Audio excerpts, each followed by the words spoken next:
So if you're a realtor and you're looking to start generating your own exclusive sellers and can escape third-party vendors or leads who are going to tell you, "Hey John, I didn't request any evaluation, please take me off your list," then hang up on you, I'm going to show to you how to actually go about attracting 1 to 2 high-intent sellers every single day that result in 2 to 4 listing appointments every single month.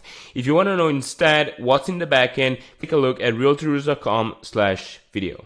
Let's just start by saying ads are 25%. So in our system, we have 4 main pillars. Ads are only one of them. But if you miss this pillar, no leads are going to come in. And so no listings are going to come in, right? The rest of the system just collapses. But you can also have the best ads, but a lot has to happen in the back end to actually get the listings, right? The sales process is going to be different, okay? So, and from this, I think you also understand that the lead gen part is actually the easy part, and the hard part is actually converting the leads or building the infrastructure, okay, that will allow you to generate the listings, okay? But for the purpose of this video, let's just dive right into how do we actually go about building the first pillar the right way. Because if you don't get this pillar right, like the rest of the system just collapses, okay? Before diving deeper into how do you actually go about running ads, like should you run Facebook ads or should you run YouTube ads? I mean, I know you want to hear like X is better, Y is bad, but this is not true, okay? Like the goal here is not to sell a specific platform. Like in fact, they all work if you do the job the right way, okay? Like I'm not here to sell you like a specific platform. Again, like it's like YouTube ads work, Snapchat potentially like works, TikTok works, whatever, sending romantic letters work. So the problem is that most people don't do it the right way. So let's just explore the key differences between Facebook ads and YouTube ads. As to Facebook ads, we typically advise not even like new agents. One of our clients is closing 8 deals this month, but it's still on Facebook ads. Why? Because if you have never advertised before, it doesn't make sense to just jump right into YouTube ads. I mean, you could, they work. I mean, they work, but we typically like to get your feet wet approach with Facebook ads. Then once you scale, like put your money into YouTube ads, Google ads, whatever you want, just expand, right? But in the beginning, like Facebook ads, I think is really the best thing you can do to just start and get your feet wet with this, okay? So, and also because you can just start by spending as little as $20 a day. That is almost like nothing when it comes to ads. Like when it comes to other niches, like there's people spending like thousands a day, so $20 a day is nothing. But when it comes to Facebook ads, more filtering is needed. Our goal is to put a lot of obstacles in front of them, okay? Because some Facebook ads leads are just gonna be crap, right? So you're just gonna cut them out before they actually become leads. So that's gonna save you a lot of time, okay? And when it comes to the competition, again, like okay, competition depending on which market you're in, but again, like typically if you're targeting sellers, like most realtors on Facebook ads are just either advertising the listings they just sold and to build social proof, or a listing they want to sell, or they're just targeting buyers, okay? So really, when it comes to sellers, there's not that much competition, okay? Again, depending on which market you're in. Of course, if you're in Houston, Texas, and you're competing against whatever, like hundreds of thousands of realtors, guess you're gonna have more competition to fight with, okay? So when it comes to YouTube ads instead, like again, the funnel is kind of more advanced. The budget typically when it comes to YouTube ads, again, depending on which market you're in, from what I've seen, usually big companies out there just starting their clients with $50 a day. Typically, from what I've seen, the average cost per lead on YouTube ads is between like $50 to $70. So you understand, like Facebook ads is typically $20, so the cost per lead is higher. But again, with YouTube ads, less filtering is gonna be needed. You're gonna get less leads, but the quality is gonna be higher. Focus does not go on the filtering, okay? Because when it comes to Facebook ads, like for example, us, we have to do a lot of work to filter them out, okay? But goes to on the ad making, so actually producing a really good, really solid ad. I'm gonna tell you the key, or at least that's what I think is the key behind getting exclusive sellers that no one tells you. Okay, so again, as I said before, ads are really 25%. Okay, in the beginning I said we did a whole video kind of covering this, but I still want to touch on this real quick. So when they tell you like we get a really cheap cost per lead, we just got 200 leads this week, I mean the reality is that you're getting all the crap and you're not doing any filtering at all. Okay, like if you're running ads and you're not doing any filtering, like you're getting all the BS, and then you have to manually go into the trenches and spend hours and hours and hours calling these people. It's like, and that's the same thing you do when you buy leads from, I mean, third-party vendors or whatever, right? And so in the beginning, I said, I told you, right, if you wanted to get exclusive sales, but if you get exclusive leads, but then most of them just are crap, like it doesn't make sense, right? And so like you have to go into the trenches and spend hours calling these people. It's not worth it, right? Like the truth is, the majority of these leads are kind of giving you old phone numbers and emails that Facebook stored 10 years ago. Okay, like here, I'm not gonna say that you cannot get listings using Facebook lead forms or get, kind of relying on Facebook. You could get results with anything, but what I'm saying is that it's not efficient, right? Like 200 leads, maybe one listing, right? That's what happens when you're running ads without doing anything on the back end. Okay, like never do this. Okay, like that's gonna be a nightmare for you. Okay, so I mean, what if I works best to kind of solve this, or at least in my opinion, I'm gonna give you like a couple tips to solve this issue, right? And so again, let's start with the basic obvious landing page. Okay, that's really simple, and to be honest, that's not even the most important part, but that's kind of the baseline. Like you build that, you add a quiz inside, nothing new, right? But the magic happens here, right? Because 50% is already gone. Okay, why? Because I mean, you have to think, these people, especially if you're on Facebook, not that much on YouTube, but even on YouTube, YouTube you need a landing page, of course. There's no like YouTube form, whatever.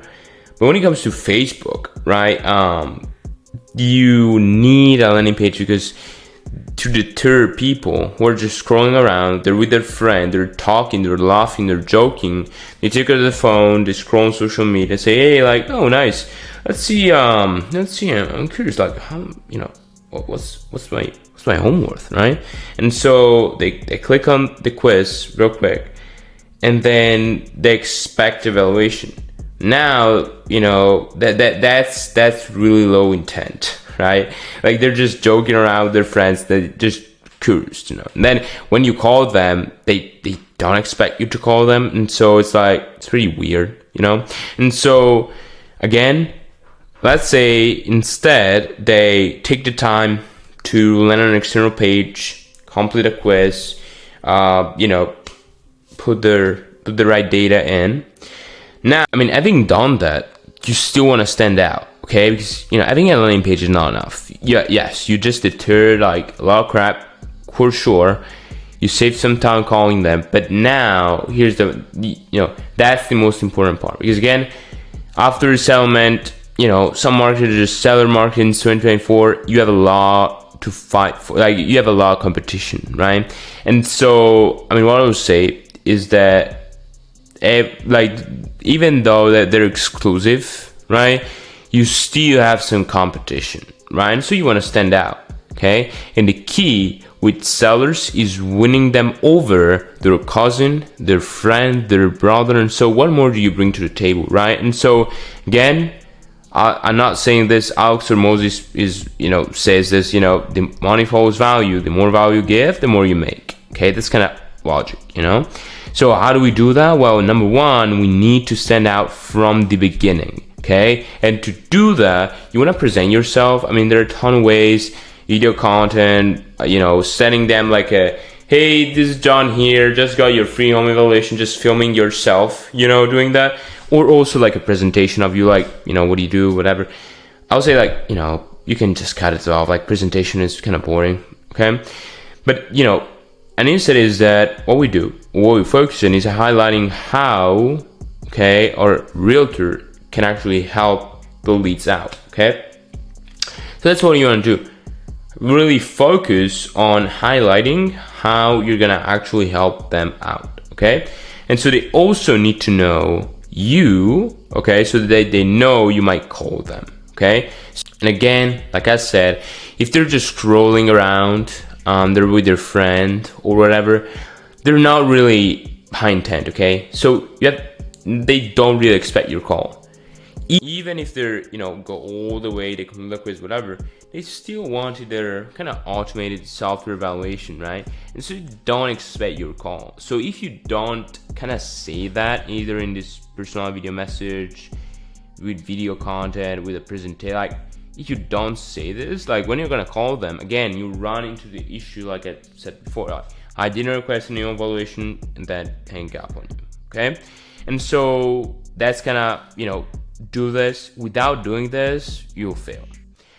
And so they also need to know you. Again, what I mean by this is that if you just don't provide either a video content, like a personalized video message, they're not going to know who you are. And then they're going to Google you, and they're going to see your Realtor.com profile, your Zillow profile, whatever. This is not enough. You want to provide some form of video content so they get to know you kind of personally, okay? And so again, we need to provide even more value to make more money, right? And so an idea, you could send them a guide after evaluation. I mean, there are a ton of ways to do this. We have our own way, but to be honest, like that's, I would highly recommend to send a guide. And not a boring guide though. Like, try to include a list of things that nobody's talking about. For example, like storytelling instead of listing presentation. Of course, is if you're selling like a new whatever, if you sell like a property which is like 5 years old, there's not much storytelling to do, right? But no realtor is talking about storytelling, right? That's just an example I'm using. But again, there's a ton of things that nobody's saying that you could say inside this kind of guide, small guide you're sending them. And we also like to kind of send them a video instead of a boring guide. So you can copy what we do. So what we do is, instead of sending them like a boring 30 pages guide, we like typically to send us some video content. It depends, of course, but if you can stand out even more, that's gonna help you. Definitely, that's gonna help you, right? That's gonna help you, okay?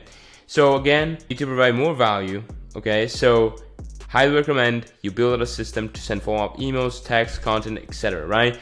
Each of this, okay, is full of value. Again, like each of this, okay, except for a few, okay, like these emails must contain a form of value. Like you must send them, you must educate your sellers. That's a keyword. Like, it's really education, okay?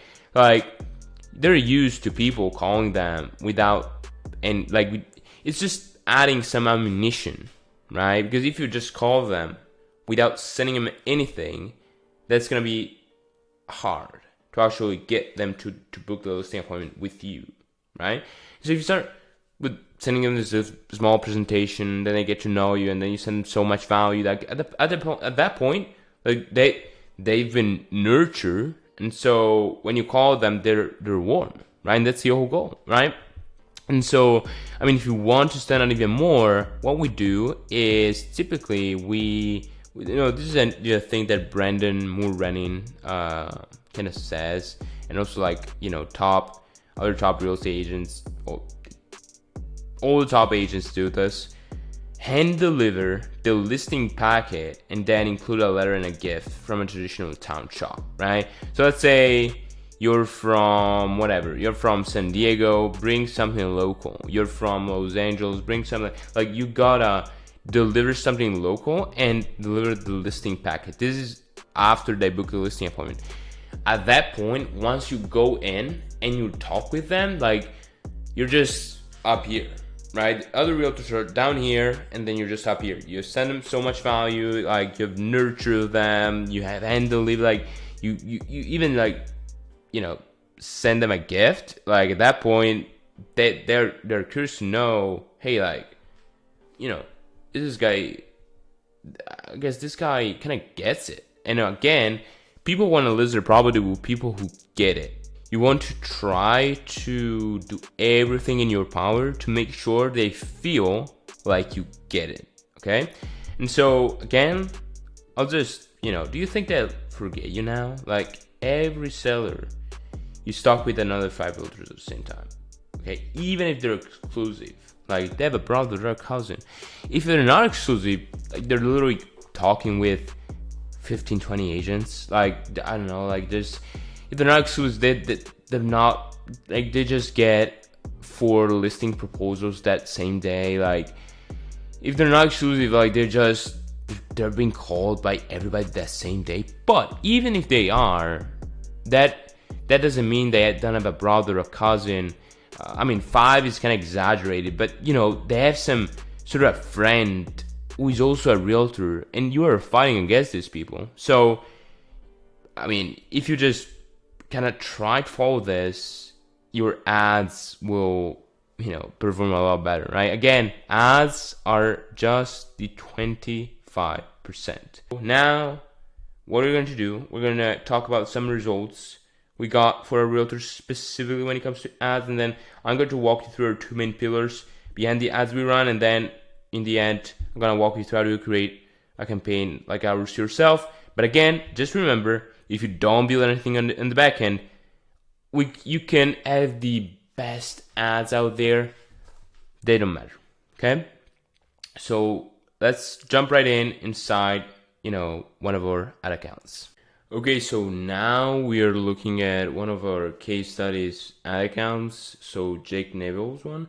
That's what happened over the past 30 days. Okay, so we got 32 leads, so 19.99 per lead, and total amount spent close to $700, so around $20 a day.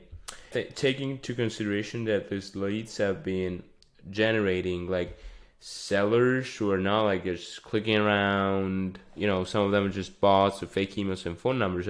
Most of them were real sellers with real phone numbers, real emails. And the reason why I'm telling you this, and the reason why I want to emphasize this, is that these people are people who took time out of their day to click on the link outside of Facebook. So not just a 4 minutes at Facebook, click outside, complete a quiz, watch watch a whole video. And that's the first way we have to see who's actually interested, okay?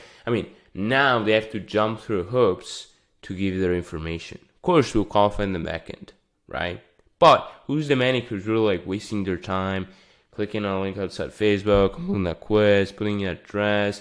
It's like, at that point, like, why are you doing it? Like, most people who are not really interested are just quitting, okay? And that is saving us so much time, right?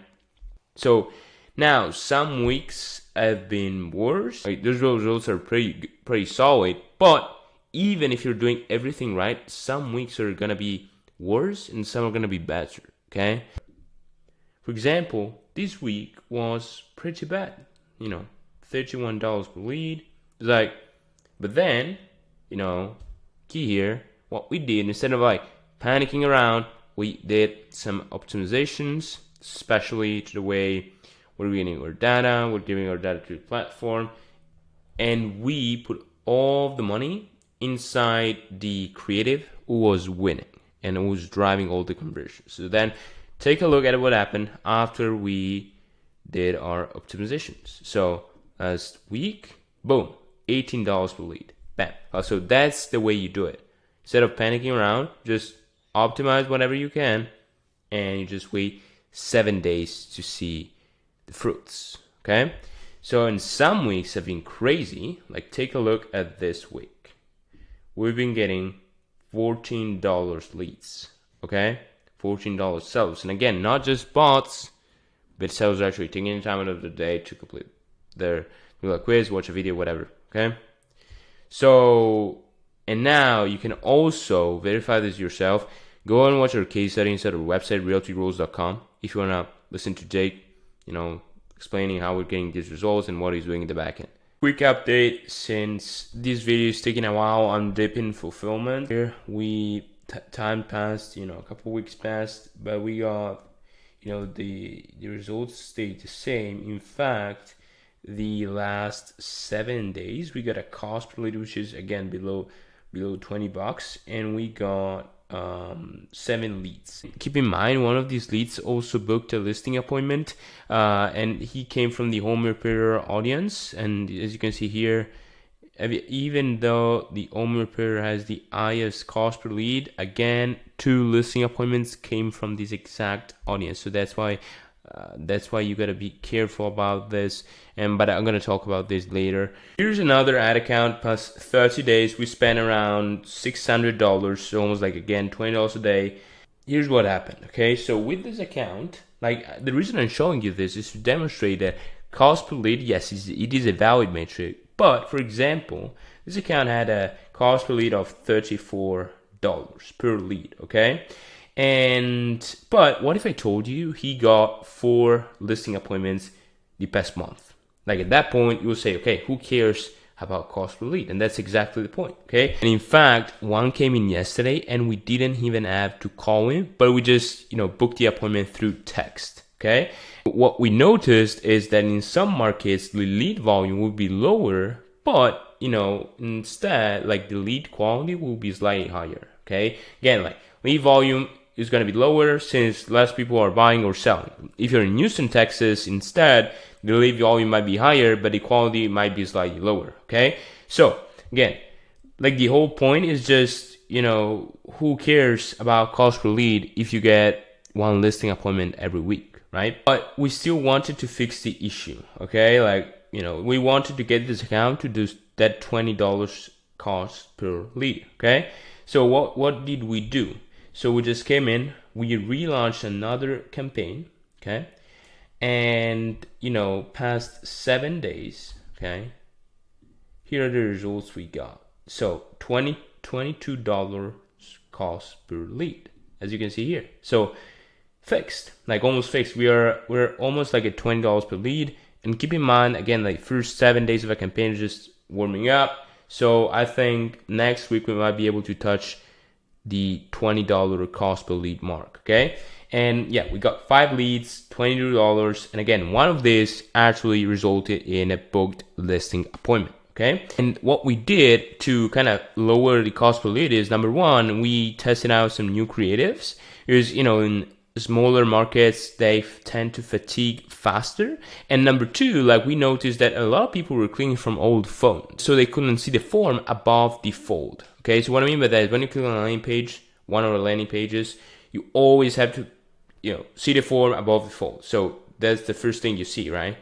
And instead, clicking from home phones, like the form was down, so what we did is we removed a bit of text and we made sure like terrible phones with terrible terrible screens, whatever, even they could actually see the form above the fold. And so that resulted in actually $22 per lead. We optimized the landing page, then we tested out some new creatives, and we also relaunched the campaign. Sometimes just with Facebook, you just have to relaunch the campaign and kind of resolve some bugs inside the platform, and boom, $22 per lead, 7 days. If you just look at 3 days of data, it doesn't matter, because you have to take a look at least a 7 days period to truly analyze a segment of data. Okay, so here's another campaign we've been running. We just launched it yesterday, and day one we got 2 leads, and one of them actually again came from the reno stock audience. He already booked an appointment to talk with the realtor on Monday on day one. Now let's move on and talk about our 2 main pillars behind these results we've been getting. Two main pillars are number one, pixel conversions API, UTM tracking, turkey stuff, and number two, the audiences. Okay, so when it comes to like pixel, I guess you already know what it is, just piece of code put into your website to track data. Okay, but the problem with it is that it is not always accurate. Okay, so to increase its accuracy, you want to add into the equation conversions API. Okay, doing so, you're going to make sure the data you get is right, and overall, like that the algorithm knows where to get the next conversions from. So over time, I mean, the quality of the leads will dramatically increase, and this happened for Jake. Like, in the beginning, yes, he got one listing appointment week 1, one listing appointment week 2, but the quality of the leads is overall increasing. And in fact, his latest listing appointment now is a luxury property. And so, last week we just got a seller and a buyer at the same time. So around you showing there, but the property is like we're almost like 800K. When it comes to the pixel, it's pretty easy stuff, pretty like straightforward. But when it comes to UTM tracking, I guess here's what most people do a big mistake. Okay, so if you don't have this, if you don't have it, this is not going to work. Okay, and I'm gonna show you why in a second. But without it, like you're not gonna truly know, like, number one, like which audience is actually bringing the listing appointments. That's the most important thing you want to take a look at. Okay, so you cannot track that inside Facebook. Okay, you cannot find it on YouTube. Okay, so I think it's this first video you're gonna see on YouTube where somebody talks about UTM tracking, because that's kind of techy. That's kind of techy stuff, and most of the times people are not even using it. Okay, so if we take a look at Jake, for example, and his campaign, as you can see here, like as you can see here, we got 3 audiences, right? And as you can see here, even though Reno has the highest cost per lead, still he got 2 listing appointments. Why would we ever cut that audience off? But without UTM tracking, you're not gonna know. And so if you're gonna make decisions, you're gonna see your cost per lead. So you see, okay, like Reno has the highest cost per lead, let's cut it off. Okay, but at that point, you made a big mistake when it comes to the scaling. And so now you're getting in a scaling problem. Because without accurate data, you're gonna make a ton of mistakes scaling. Now I'm gonna explain to you what I mean by that inside the audience section. So now I'm inside one of our clients' ad accounts, basically inside business settings, and as you can see here, when it comes to event match quality, you can see is 9.3 out of 10. That is almost like the best. Okay, and so that is what you get through UTM tracking. Like, is now Facebook knows specifically which audience drove that conversion, which ad drove that conversion. So now Facebook, instead of burning money trying to going around and looking at what the different people, trying to get the next lead, Facebook now knows where that next lead is going to come from, specifically because you're giving Facebook like really high quality data directly from the source. Like ChatGPT, for example, I mean, when you're giving some information to ChatGPT, the more accurate the information it is, the better the result you're gonna get, right? So that is the same with Meta. Okay, we're into one of our clients' ad accounts. To go here, you have to follow these steps right here. So you go into the ads manager, click the campaign, go to ads, you scroll down, and you're right here. Okay, when you see build a URL parameter under website URL. Okay, so now just copy paste this thing. Okay, so campaign medium, ad set name, campaign source, Facebook ad, campaign name, campaign content, ad name. As you can see inside the URL, again, I'm gonna go to the actual URL, but as you can see here, UTM source, Facebook ad, and UTM medium, ad set name, UTM campaign name, UTM content, ad name. This is what you have to do inside Meta. Now, inside whatever CRM you're using to build the landing page, you're probably gonna have a survey or a form like this. Okay, so inside the form or the survey, now you're gonna put in the same thing, but just hidden. Okay, so when the lead comes in, you're gonna blur this out. Okay, so again, campaign source hidden, campaign medium hidden, campaign name hidden, campaign content hidden. Okay. campaign source, UTM source. Remember to put in this key: UTM source, UTM medium, UTM campaign, UTM content. Now you can slow the video down if you want to just copy paste, but again, it's like the same meta, right? Campaign source, Facebook ad, campaign medium as the name. Real simple stuff, but again, without this, it is impossible to get accurate data. Okay, I'm gonna show you why in a second. So this is why this matters. Okay, as you can see here, we are inside a conversation tab, opportunity updated, have it room stage, booked an appointment. You can see here we got campaign source, Facebook ad, campaign medium, seller stack. So now we know this appointment came from the seller stack audience. Okay, so we have an entire Google sheet. We're gonna put essentially like which audience drove the listing appointment. So now after 1 month, 2 months, 3 months, whatever, we have the accurate data, and so we will be able to scale the audience that is actually producing the listing appointments, not the audience with the lowest cost per lead. But now, I mean, that was it for when it comes to pixel and UTM tracking. Now let's talk about the audiences. Okay, so right now we're in a dummy account, but before I'll show you one of our clients' ad accounts. And as you saw before, we had 3 different ad sets. And each ad set contains a different set of audience pockets, okay? And so how do you actually go about doing this? Because this is so important. If you fail to do this, your campaign will suck and will fail, guaranteed. Okay, let's say we're in Houston, okay? So instead of like United States, we're gonna remove that, and I'm gonna put Houston. So Houston, Texas. So as you can see here, we got our audience like 700,000 to 900,000. Now what we're going to do is let's test some interests. Okay. So for example, let's say we want to target for sale by owner or real estate appraisal. Okay. These are 2 most powerful interests you can target, okay? So if you're ever gonna start a campaign yourself, start targeting this too, okay? Now, in some cities, this might vary because, you know, some cities, it could be like your estimated audience size might be too small. So let's say your estimated like audience size is too small, like that, okay? Let's say it's like 300,000. What do you do there? Well, if it's too small, you just add in another interest. Okay, so let's say whatever, like let's say you're straight for sale by owner. I'm gonna add in home equity. Okay, I'm gonna add in real estate appraisal. I'm gonna add in like different set of interests till I reach, I would say between 500K to $1 million, right? And so you can also play with the miles coverage. Okay, just remember, the bigger the audience, the better the results. We can also like put 20 miles here. Yeah, if we put 20 miles, as you can see, the estimate audience says like grows. We can also like do whatever, 25 miles, keeps growing. Now we're almost like 500K.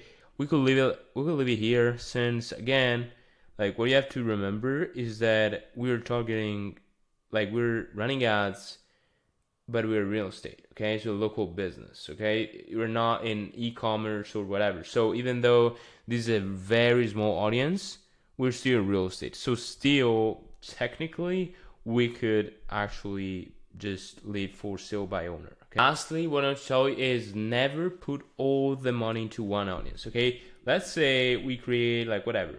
We get an audience, real estate appraisal.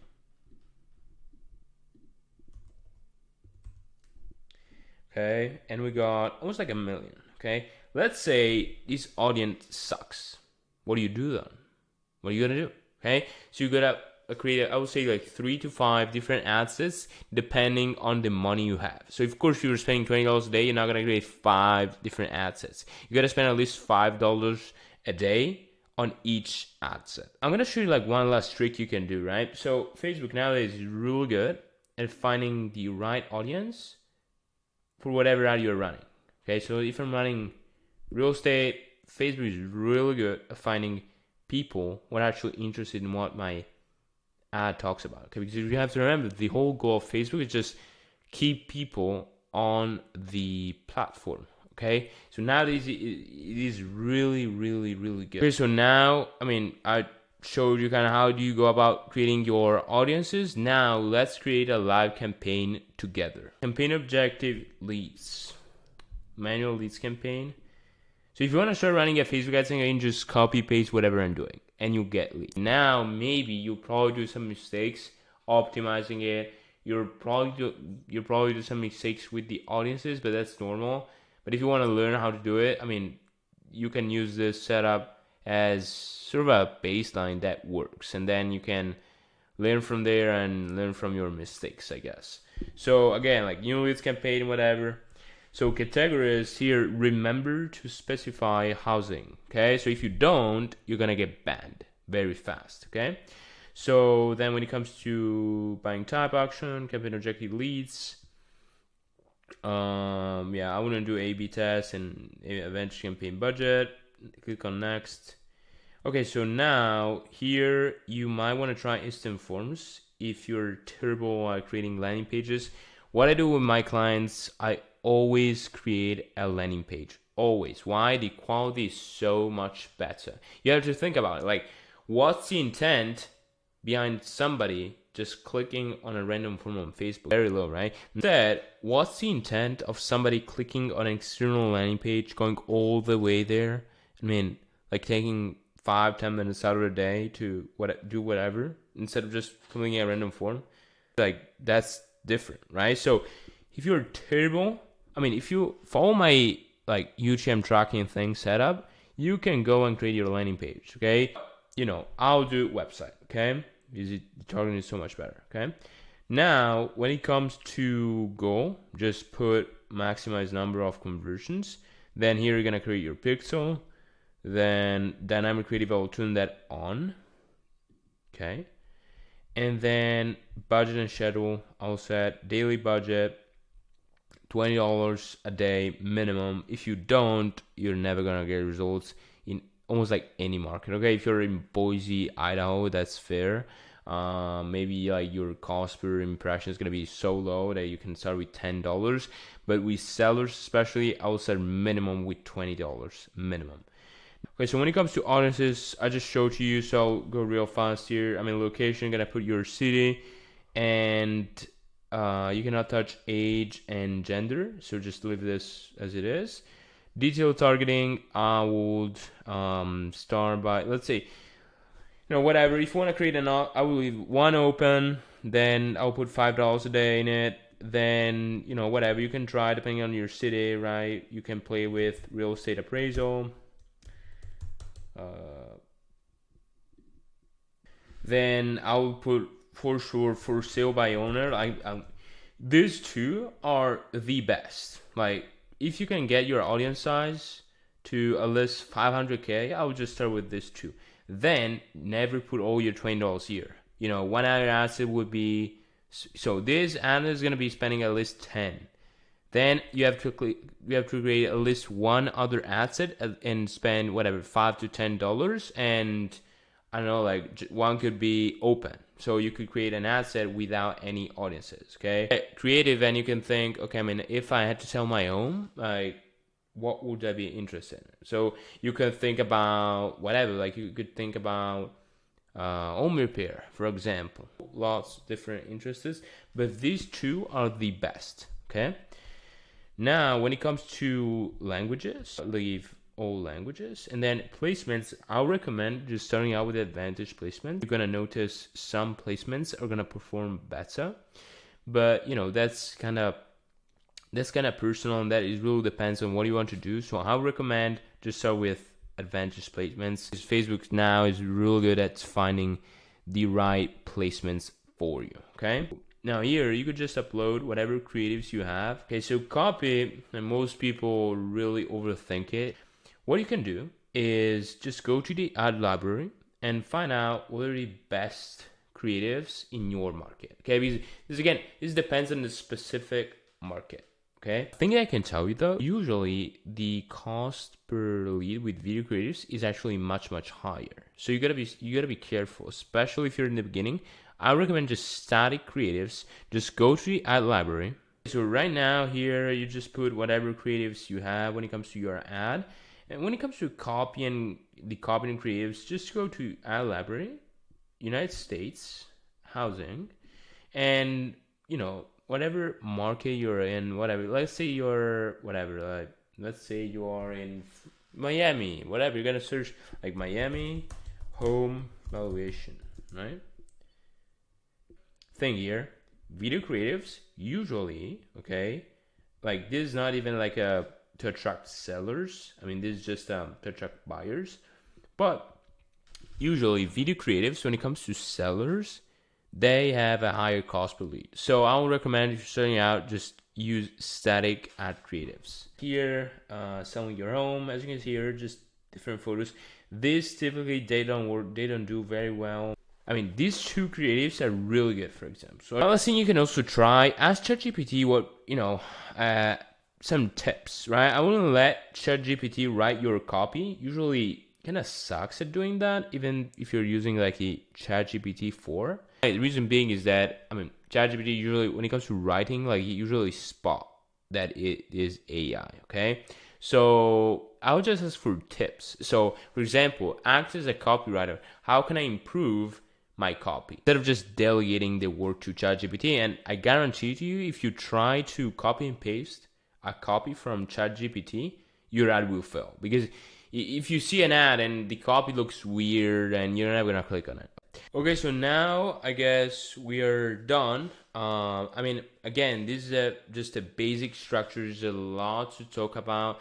I could like talk about this for hours, especially about what happens in the backend. Again, if like the ads part is just 1%, to be honest, but you gotta nail this, because otherwise you're not gonna get the leads. Okay, but if you're curious to know like about what happens in the backend when a lead comes in, just go to realtyrulers.com and watch our video. If you scroll down a bit, you'll find like watch system video, and just click on it, and you'll just I talk about what we do in the backend for like 25 minutes. And if you want us to do this for you, so you don't have to spend time learning about this, just again go to realtyrulers.com, click on the first link, and book a call, and we'll just go from there. Apart from this, just thanks for staying with me till the end, and we'll talk soon.